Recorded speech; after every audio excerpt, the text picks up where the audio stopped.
Assalamualaikum warahmatullahi wabarakatuh.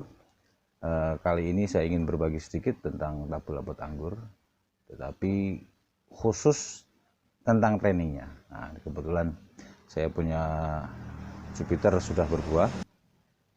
Ini salah satu bentuk training favorit saya, percabangannya. Kalau dilihat dari bentuk cabang buahnya sih, ini sepertinya masuk VSP, vertical shoot position. Jadi percabangan buahnya dari bawah ke atas. Nah, ini cabang buah dari bawah ke atas, dari bawah ke atas, dari bawah ke atas.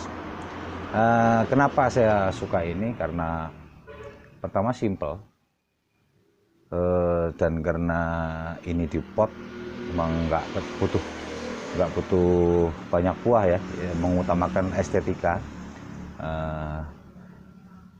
Dirawatnya juga mudah, dibentuknya juga mudah, ngatur percabangannya juga mudah, ngatur tajuk di atasnya. Karena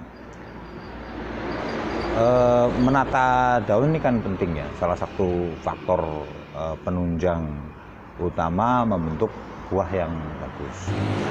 Dan model training seperti ini relatif kita bisa cepat waktunya ya untuk membuahkan. Karena ketika kita menanam, kita menumbuhkan satu cabang utama, kemudian kita potong dan dicabangkan. Untuk varian tertentu di bawah 1 tahun kita sudah bisa menikmati buah di tabul pot seperti ini. Untuk detail pembentukan percabangannya, kebetulan saya nggak punya dokumentasinya, jadi nanti saya coba gambarkan agar lebih mudah mengetahui tahapan-tahapannya. Sangat simpel. Dan training seperti ini kita mudah untuk mengatur untuk kedepannya. Karena pohon anggur itu kan berbuah melalui pemangkasan. Misalnya ini Jupiter ya. Ini batang utamanya cuma segini. Nanti kita lihat lebih dekat. Terus ini langsung cabang.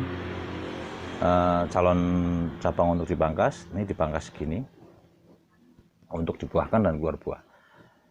Nanti ketika ini sudah matang dan kita petik, ini dipangkas lagi yang ini. Dipangkas lagi, misal berapa ruas, 1, 2, 3, kalau ini sekitar 3 atau 4 ruas Jupiter. Yang ini dipangkas lagi untuk pembuahan berikutnya. Nah, ketika ini sudah terlalu panjang, kita bisa pangkas back to dari sini ke bawah lagi. Kita ulang lagi dari bawah ke atas, dan penangannya relatif lebih mudah ya. Jadi ini nanti kedepannya kalau di pikiran saya, karena saya belum punya tabul pot yang berusia tua gitu, ini nantinya akan terus membesar seiring waktu kita membuahkan pohon ini, dan sepertinya akan menarik karena ini bisa kita bentuk dari awal. Percabangannya kita pilih, untuk mempertahankan bentuknya kita bisa membuahkan ini dengan posisi yang tetap sama seperti ini. Ukurannya juga segini, nggak terlalu tinggi. Untuk training seperti ini saya memilih untuk tidak memelihara banyak cabang, karena mengingat ini usianya juga masih muda, ini baru 1 tahun langsung saya buahkan. Dan karena ini di pot, perakaran juga terbatas, nutrisinya juga terbatas. Jadi sesuai apa yang dengan kita kasih aja. Jika terlalu banyak cabang, ada kemungkinan kita nanti bermasalah, buahnya mungkin nggak bagus, atau kita kesulitan penataan daunnya. Karena daun ini kan juga demi kesehatannya membutuhkan tempat yang memadai lah, space yang memadai agar sirkulasi udaranya bagus, sehat, terus dapat sinar mataharinya juga bagus. Oke, gambarannya kira-kira seperti itu. Nanti kita lihat lebih dekat.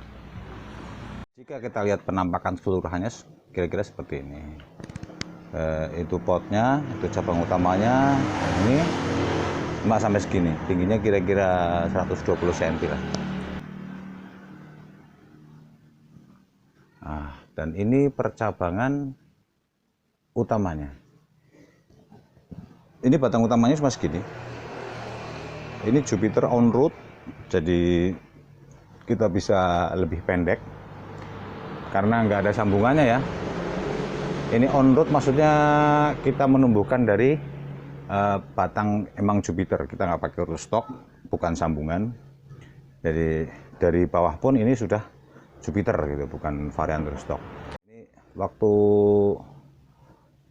saya tanam, ini saya tumbuhkan, ini saya liarkan kira-kira sampai batangnya ukuran segini. Kita ngomong ukuran batang ya, karena kalau ngomong usia agak susah. Kadang-kadang usianya sudah lama tapi cabangnya jelek, atau kalau kebetulan tanamannya bagus, usianya masih muda tapi batangnya besar. Nah, kalau saya relatif meliarkan sampai nunggu kira-kira batangnya segede ini. Dan sudah agak coklat seperti ini. Saya biarkan. Maksudnya untuk memperkuat perakaran juga. Akarnya sudah banyak, sudah siap menerima nutrisi. Baru kita bentuk percabangannya. Jadi setelah ini tumbuh, kita balik lagi. Kira-kira setua ini, batangnya udah agak coklat. Kemudian kita pangkas, dan ini tumbuh cabang-cabang ini. Nah, cabang ini dibiarkan kita tumbuhkan lagi, kita biarkan tumbuh sampai kira-kira 3 atau 4 bulan sampai agak bentuknya coklat seperti ini warnanya. Nah, jika sudah coklat seperti ini, kira-kira usianya 3 sampai 4 bulan, kemudian kita pangkas lagi. Nah, ini contohnya, yang ini setelah ditumbuhkan kita pangkas, ini ditumbuhkan beberapa cabang. Untuk taburan percabangan ini cuma 2 yang berbuah, 1 dan 2. Yang 2 ini tidak bawa buah, tapi ini saya pelihara untuk pembuahan berikutnya. Ini bukan hanya 4 cabang saja yang tumbuh, tapi ada beberapa yang sudah saya buang. Ini 4 ini ya saya seleksi aja, yang bagus-bagus saja, pertumbuhannya bagus dan sehat. Terus posisinya, kemudian posisinya, karena posisi buat saya penting ya, karena ini menentukan kemudahan kita merawatnya nanti ke depan, dan sambil membentuk kira-kira posisi cabang-cabang itu tidak bertabrakan. Jadi relatif lebih gampang ngaturnya ke atasnya. Teknisnya kurang lebih seperti ini. Tanaman setelah masuk ke dalam pot itu kita biarkan tumbuh sampai batangnya kira-kira sebesar pensil. Kalau waktunya, jika kondisi ideal itu sekitar 4-6 bulan.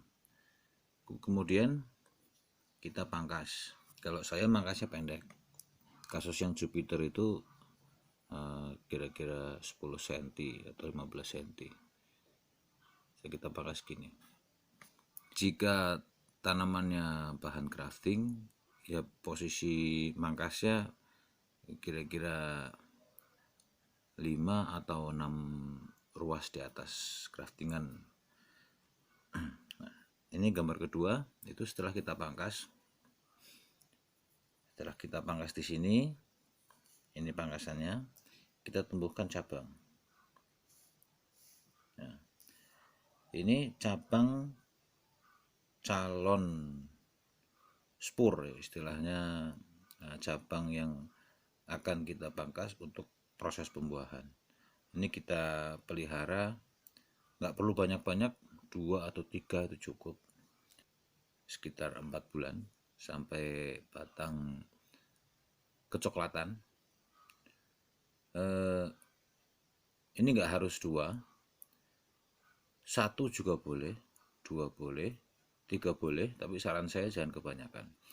Nanti ketika ada yang tumbuh lebih dari 3 atau lebih dari 2, kita seleksi cabang yang bagus. Jadi yang jelek-jelek langsung dibuang saja. Yang kita pelihara hanya yang bagus saja. Lalu setelah kita pelihara kurang lebih 4 bulan sampai kecoklatan. Nah, lalu dipangkas. Jupiter itu kemarin saya pangkas 4 ruas.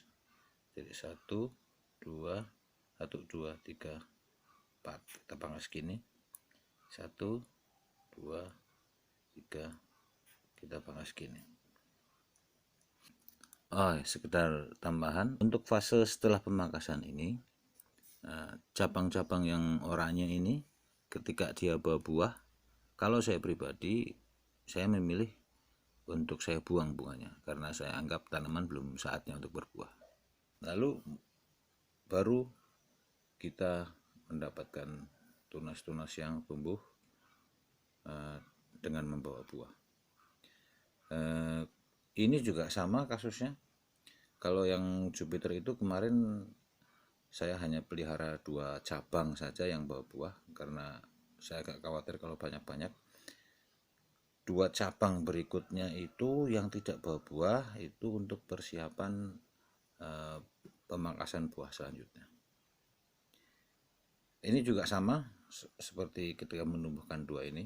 Cabang yang ini baik membawa buah ataupun tidak, itu kita seleksi. Jadi yang kita pelihara emang yang bagus-bagus saja. Cabang-cabang yang tumbuhnya jelek, kerdil, langsung dibuang.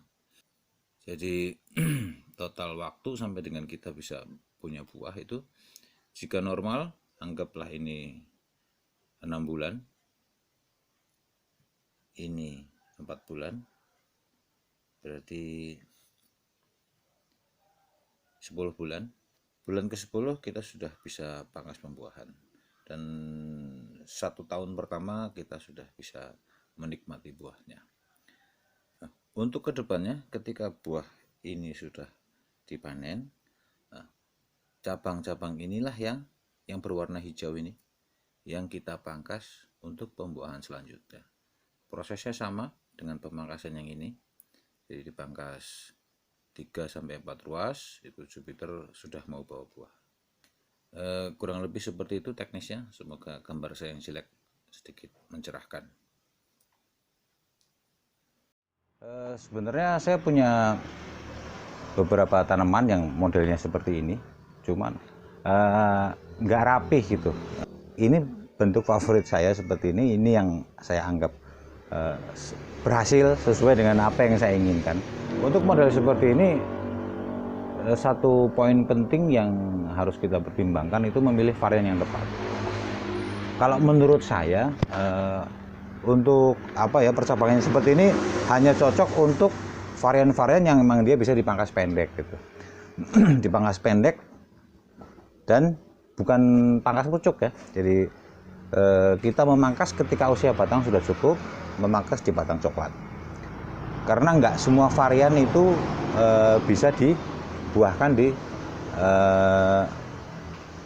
ruas pertama, kedua, ketiga, dan nggak terlalu panjang. Antara lain Jupiter ini, terus Harold, dan Baikonur. Kalau teman-teman mau mencoba membentuk tabur lambatnya seperti ini, ya sebaiknya pilihlah varian-varian yang memang bisa dipangkas pendek pada batang tua. Jenisnya apa aja teman-teman mungkin bisa nyari referensi lagi. Kalau saya nggak berani menyebutkan yang lain karena belum mencoba sendiri gitu. Saya ngomong apa nanti takutnya ternyata nggak bisa gitu. Kenyataannya lain, harus pangkas panjang atau hanya berbuah ketika potes pucuk aja kan repot. Demikian kira-kira tentang training tabur lambat anggur, pembentukan percabangannya. Untuk teknis yang lain-lain mungkin di lain video. Nanti kalau ada waktu atau ada ide nanti kita bahas. Paling ini satu hal yang biasanya terutama pemula itu biasanya takut membentuk training seperti ini. Itu biasanya saat memangkas yang pertama kali. Jadi ketika baru tumbuh dipangkas pendek, itu banyak yang takut tanaman malah jadi mati. Sependek yang saya lakukan ya, sependek pengalaman saya, kuncinya itu tanaman sehat, Jadi ketika kita pangkas pendek pun insya Allah dia nggak mati. Dan yang perlu dijaga ketika setelah dipangkas, kita jangan memberikan air yang terlalu banyak. Jadi air sangat diperlukan karena untuk mendorong tunas tumbuh ya. Air dan nutrisi tentunya. Tapi ketika berlebihan nanti akan terjadi masalah di akar karena penyerapan airnya kan nggak terlalu banyak. Terus tidak ada penguapan dari daun. Kalau yang posisi seperti ini kan penguapan dari daun dan dari bagian-bagian yang lain. Tapi ketika dipangkas pendek dan selama belum tumbuh itu kan kebutuhan airnya sangat sedikit. Ketika air terlalu banyak ada kemungkinan akar menjadi busuk karena jenuh air. Tapi ketika tanaman sehat ya insya Allah nggak mati ya, karena memang begitulah sifatnya tanaman anggur, itu bisa kita pangkas dan dia tumbuh lagi. Dan satu lagi itu kuncinya pada media tanam. Media tanam itu kita pakai yang poros, jadi tidak ada kondisi jenuh air pasca kita siram. Demikian video kali ini. Saya berbagi dari apa yang saya kerjakan aja. Mungkin masing-masing orang punya taste atau selera yang berbeda ya. Jika cocok silahkan ditiru. Kalau ada kurang-kurangnya saya mohon maaf. Silahkan berkomentar jika ada pertanyaan. Dan semoga bermanfaat. Assalamualaikum warahmatullahi wabarakatuh.